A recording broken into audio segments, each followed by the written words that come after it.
TV सत्यमेव व्रतम। छावा संघटनेचे नेते विजय घाडगे मुंबईच्या दिशेनं रवाना। लातूर येथील मारहाण झालेले छावा संघटनेचे नेते विजय घाडगे हे तुळजापूरहून मुंबईच्या दिशेनं रवाना।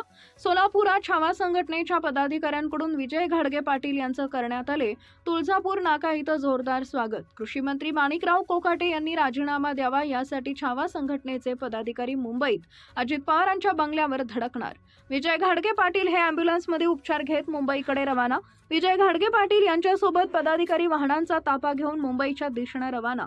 विजय घाडगे पाटील आणि त्यांचे सहकार्यांवर झालेल्या हल्ल्यात राष्ट्रवादी अजित पवार पक्षाचे प्रदेशाध्यक्ष सुनील तटकरे यांचा कटकारस्थान असल्याचा गंभीर आरोप। अजित पवार यांनी भेट न दिल्यास मुख्यमंत्री देवेंद्र फडणवीस आणि राज्यपाल यांना भेटण्याचाही घाडगे पाटील यांचा निर्धार। अजित पवार यांनी मला मारहाण केल्याचे उत्तर दिलं पाहिजे। कृषी मंत्री पद हे मुख्यमंत्री पदापेक्षा श्रेष्ठ आहे। कृषी मंत्र्यांना त्यांच्या पदाची गरिमा माहीत नाही।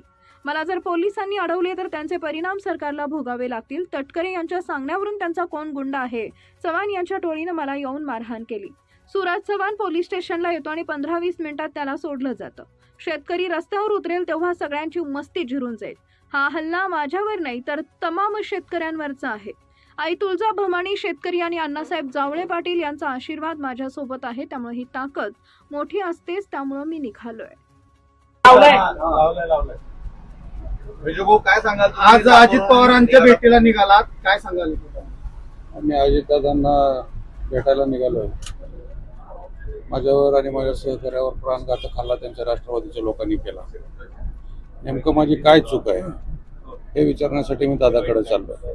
अतिशय नम्रपणाने मी दादांसोबत विचारणा करणार आहे। दादांनी मला त्याचं उत्तर दिलं पाहिजे। खरं तर कोकाटेंचा अजून सुद्धा राजीनामा घेतला चाललेला नाहीये। राष्ट्रवादीकडनं त्यांची पाठराखण केली चाललेली आहे। एवढा सगळा घटनाक्रम घडून सुद्धा जागोजागी आंदोलनं होत आहेत, याची दखल राष्ट्रवादीला घ्यावीशी वाटत नाहीये। काय तुम्ही नेमकं म्हणणं मांडणार? शेतकऱ्यांची बाजू ऐकून घेतलीच पाहिजे। शेतकरी आज महाराष्ट्रातला खवळून उठलेला आहे। कृषी मंत्री पद हे मुख्यमंत्री पदापेक्षा श्रेष्ठ पद आहे। जगाचा पोशिंदा असलेला शेतकरी आणि त्या खात्याचं मंत्रीपद ज्या व्यक्तीकडे असतं तो किती संवेदनशील असला पाहिजे, त्याला त्याची गरिमा माहीतच नाही। सभागृहात पत्ते कधी खेळतो, बाहेर मीडियाला बोलताना म्हणतो शेतकरी हरामी शेतकरी आहे, ढेकळाची पंचनामे करू का? अहो, तुम्ही एवढ्या महत्वाच्या पदावर बसल्याच्या नंतर असे वक्तव्य करत जर असाल तर आम्हाला तुमच्याकडून न्यायाची अपेक्षा नाही। शेतकरी महाराष्ट्रातला जगवा तर देश जगणार ही माझं म्हणणं आहे। अजित पवारांना भेटायला जात असताना आपल्याला पोलिसांनी जे आहे ते अडवणूक केलेली आहे। जागोजागी पोलीस अडवत आहेत, काय म्हणतात ते? ठीक आहे, सरकारचेच काम जर पोलिसांनी जर सरकारचं ऐकून काम करायचं असतं तर करावं। शेवटी महाराष्ट्रातला तमाम शेतकरी बांधव माझा बघत आहे। मला जिथे अडवायचं तुम्ही अडवा, याचा तुम्हाला परिणाम भोगावे लागणार। या चर्चेसाठी अजित पवारांनी काय सकारात्मकता दाखवली? मी दादांना फोन केलेला नाही, मी सरळ दादांच्या घरी जातोय। दादांनी माझं म्हणणं ऐकून घेतलं पाहिजे आणि आम्हाला ज्या पद्धतीनं जीव मारण्याचा प्रयत्न केला त्या राष्ट्रवादीच्या लोकांनी, त्या लोकांनी का मारायचा प्रयत्न मारला आम्हाला, याचं मला फक्त दादांनी उत्तर सांग। मुख्य मागणी कुठली असणार आहे? दादांनी कृषी मंत्र्याचा राजीनामा घेतला पाहिजे। सुनील तटकरे यांच्या कार्यक्रमामध्ये आम्ही त्यावेळेस निवेदन द्यायला गेलो, अर्ध्या तासानंतर लोक मला येऊन मारतात। हा कट सुनील तटकरेंनी रचलेला आहे। प्रदेशाध्यक्षाच्या सांगण्यावर तो कोण त्यांचा गुंडा आहे चव्हाण नावाचा, त्यांनी येऊन 30-40 टोळक्याने येऊन मला मारहाण केली। अशी मारहाण केली की माझा जीवही गेला असता त्याच्यात। आणि पोलिसांनी त्याच्यात किरकोळ कारवाई केली।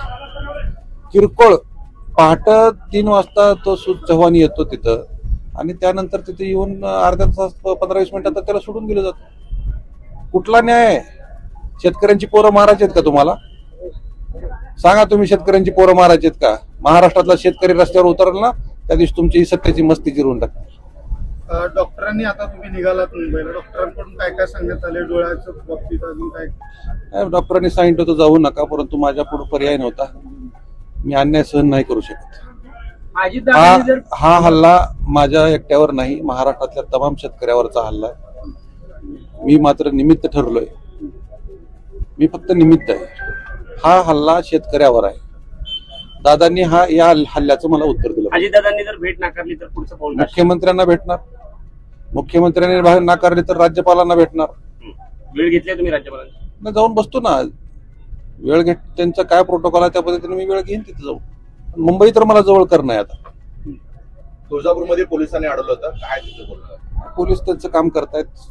वर ज्या पद्धतीनं लातूरमध्ये मारहाण झाल्याच्या नंतर राजकीय लोकांनी यांच्यावर दबाव आणला पोलिसावर, आमच्यावर गुन्हे दाखल आरोपीवर गुन्हे दाखल होऊ नयेत म्हणून तशा प्रकारे दबाव आणला गेला. तसा आता दबाव असू शकतो पोलिसावर. मंदिर परिसरात अँब्युलन्स जी आहे ती जाऊ दिली नाही, तुम्हाला आई तुळजाभवानीचं दर्शन घेण्यापासून रोखलं असं म्हणावं लागेल. शेवटी आई भवानीचा आशीर्वाद आमच्या शेतकऱ्यांच्या पाठीशी आहे. मी रस्त्यावरच उभा राहून दर्शन घेतलं आणि निघालोय. मी मुंबईपर्यंत सुखरूप झाला असं वाटतं? काय होईल ते होईल. आई भवानीचा आशीर्वाद आहे, लाखो शेतकऱ्यांचा आशीर्वाद माझ्या पाठीशी आहे, अण्णासाहेब जावळे पाटलांचा आशीर्वाद माझ्या पाठीशी आहे. आशीर्वादाची ताकद खूप मोठी असते, त्या ताकदीवर निघालो. संघटनेतील पुढची भूमिका काय असेल? हीच भूमिका आहे, शेतकऱ्यांना न्याय मिळाला पाहिजे ही भूमिका आहे. शेतकऱ्यांसाठी लढत राहणार. ठीक आहे, चला.